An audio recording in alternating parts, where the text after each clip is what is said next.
Hi, Paul Wagner here from the iCafe studio. Today we're going to talk a little bit about email etiquette.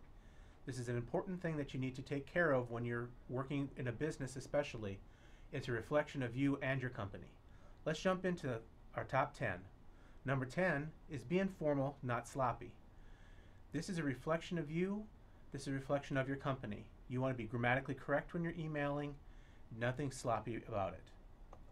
Number 9. Your tone cannot be heard. This means that if you're writing in all capital letters, it sounds like you're shouting even if you don't intend it. Or if you're writing in all lowercase, it just makes it look very sloppy. We want you to be grammatically correct, and we want it to make as much sense as you can. Number 8, be brief and to the point. Just because you're being grammatically correct doesn't mean you have to write a thesis. Okay, make sure that you are getting to the point, knocking it out right away. Just like you don't have time to read long emails, nobody you're sending to does either. So get there as quickly as you can. Number 7, include your contact information in your signature, along with your name and your school and probably what you teach. It's a good idea to put your email address in there, a phone number they could reach you at, and a web page. This could be either your teacher blog or it could be the campus page itself. Number 6.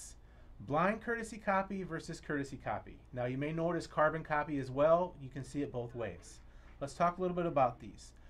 Courtesy copy is what you would use if you're addressing, like for instance, if I'm sending something to my boss, but I want to include all of my teammates in it, I would send in the to field I would put my boss, and in the courtesy copy or the CC field I would put my teammates.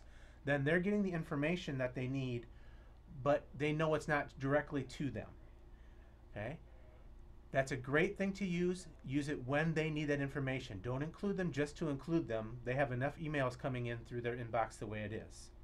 A blind courtesy copy is something that works exactly the same, except not everybody can see who it's being sent to. For instance, I could send it to my boss, but then if I blind copy my teammates, my boss doesn't know I sent it to them, and my teammates don't know who I all sent it to. This is not intended to be a sneaky thing for everybody. What this is meant for if you are sending to a large group, like if I'm sending to all 4 of my campuses, I don't want 150 people in the email subject line or in the CC line. I put it on blind copy, and then from there all you see is the main person that you're sending to. So be considerate of that when you're sending emails. Number 5, email cannot replace personal contact. If you have something that could be taken wrongly in an email, or if it's something that's an emotional type email, face-to-face is still best. You don't know how they're going to interpret it, just like with if you're on all caps or screaming. Do not use email to get out of awkward situations. Address the situation face-to-face. It'll turn out much better in the long run. Number 4, email is not private. An email that is sent through your district email can be read, it can be pulled, it can be submissible in court if they want it to be. I would never put anything in an email that you would not put on a postcard. Okay? That includes private emails as well. Postcard or Facebook. Think of it that way. Number 3, reply versus reply to all. We've all been here. Okay? Be considerate when you're replying to know who your audience really is going to be. If there's a campus email that's sent out saying this is what you need to do, you do not need to reply all just to say thank you. That would be an issue or that would be a situation where you would just hit reply. Reply all means anybody who received the message in the to field or the courtesy copy field will receive it back again. Make sure if you do reply all that you intend for everybody to read it.